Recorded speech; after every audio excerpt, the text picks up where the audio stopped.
Wait, what? So this happened. I'm Rachel Velis, and this is the podcast Hell is Not the End, although it feels like just the beginning sometimes. Is anything really the end, though? This podcast is meant to explore the limitless possibilities of one's own soul. Why do people do bad things? Why are there countless happenings beyond understanding? Why, when we are cautioned not to do something, do we just do it anyway? The definition of curiosity, a strong desire to know or learn something. There you have it. I will curiously explore why. Hell is not the end. Vincent Darrell Groves was born on April 19, 1954, in the family of a postman and a teacher and the eldest of 3 sons. The family lived in the Denver suburb of Wheat Ridge, which was mainly inhabited by the members of the middle class. By all accounts, Vincent's parents seemed like any other parents, average people who love their kids. Vincent attended Wheat Ridge High School and graduated in 1972. One of his classmates was Dave Logan, a former American football player, radio personality, and high school coach, primarily playing for the Cleveland Browns and the voice of the Denver Broncos, for 23 years. Vincent had a tall, athletic physique. He spent his high school years as a member of his school's basketball team, where he was outstanding on the court. In 1972, his team reached the annual interscholastic basketball championship in the state, where Vincent is described as the team's star player. He was a popular student that had many friends.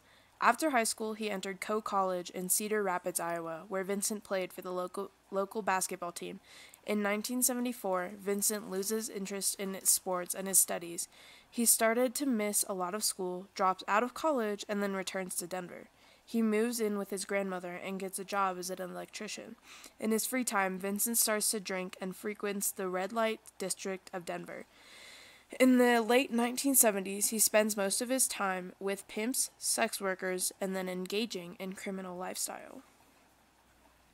In late 1977, Vincent meets 17-year-old Jeanette Baca, whom he then persuades to engage in sex work, so then Vincent becomes her pimp. On June 11, 1978, Jeanette's naked body was found in the woodland in Jefferson County. During the investigation, Vincent is interrogated, but due to lack of evidence of guilt, he isn't charged with anything. A few months later, he meets 21-year-old Norma Jean Halford from San Jose, California. They move in together. On August 24, 1979, a soldier from the Army discovers Norma's empty car parked on a mountain road outside of Georgetown. To this day, Norma has not been found. At the end of 1979, Vincent becomes addicted to drugs. During this period, he meets Janet Hill, who he marries in 1981. Due to his drug addiction, he starts to display unpredictable behavior. He quits his electrician job and finds work as a janitor with irregular hours of work. His marriage becomes strained. On August 14, 1981, Vincent kills 17-year-old Tammy Sue Woodrum while camping. After murdering Tammy, Vincent's wife convinces him to turn himself in. He surrenders himself and gives a full confession, insisting that she had died from an overdose. However, autopsy results would confirm Tammy was raped and strangled and had no traces of drugs in her system. Vincent is charged with second-degree murder. In the summer of 1982, he is sentenced to 12 years. While in prison, he divorces his wife Janet as well as finish college. Wait, he divorces her? He attended several rehabilitation programs for sex offenders. On February 13, 1987, Vincent is paroled and released from prison. Vincent returns to Denver to live with his parents. With the support of his father, he buys a car and finds a job as a janitor at both a department store and a local church. In his spare time, Vincent would hang out on Colfax Avenue, where sex work and drug trafficking were starting to disrupt life with the highest crime rates at the time being recorded. In March 1987, Vincent met 20-year-old sex worker Sheila Washington on Colfax Avenue. Vincent pays for her services, drives her to a motel, shares drugs with her, and then beats her and attempts to strangle her. Other motel patrons hear the screams and Vincent flees the scene.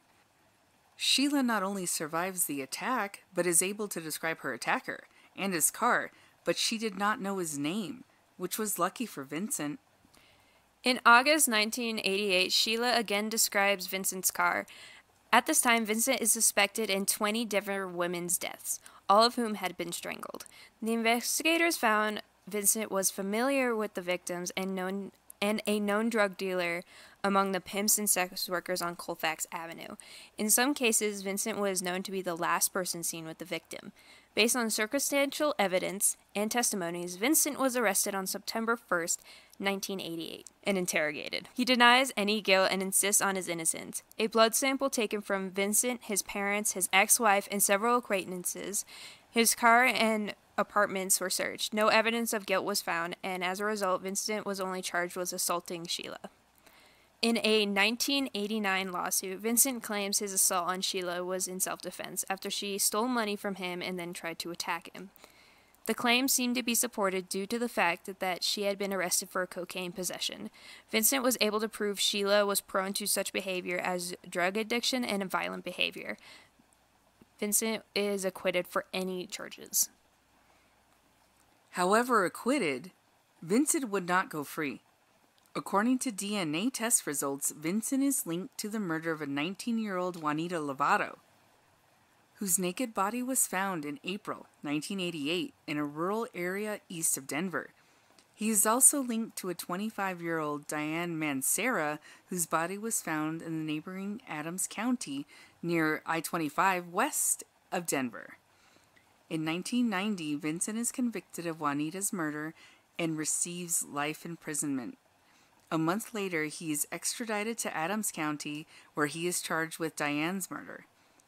At the end of 1990, Vincent is additionally charged with 20 years in imprisonment for her murder.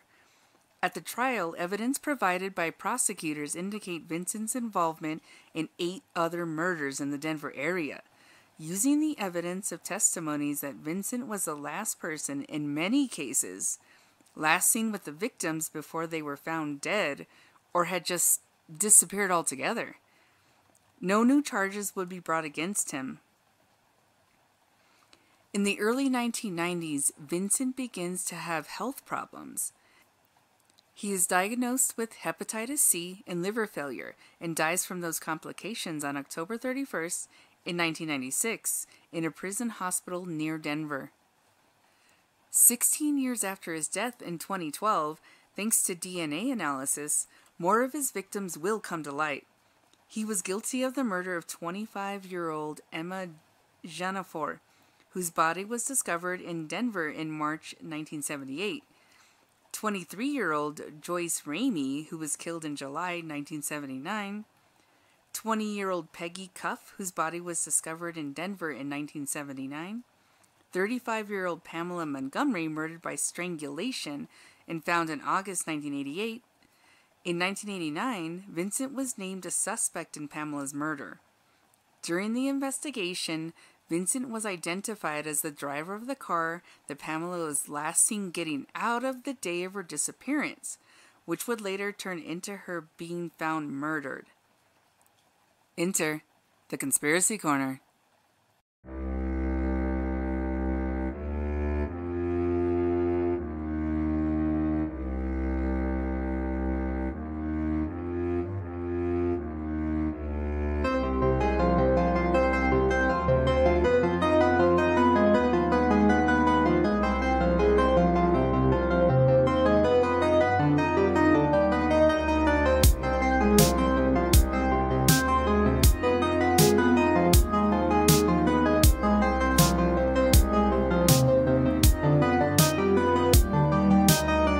It's hard to believe that someone could do so much damage in such a short amount of time. Why do people think they can get away with doing such horrific things? I think it's possible in the time frame that these murders occurred, the victims lived under a cloud that since they were sex workers, their murders may not have taken first priority. Or it was just a matter of waiting for the DNA technology to catch up to the mounting crime that cannot be stopped. One thing is for certain, technology is advancing, and wrongdoers beware.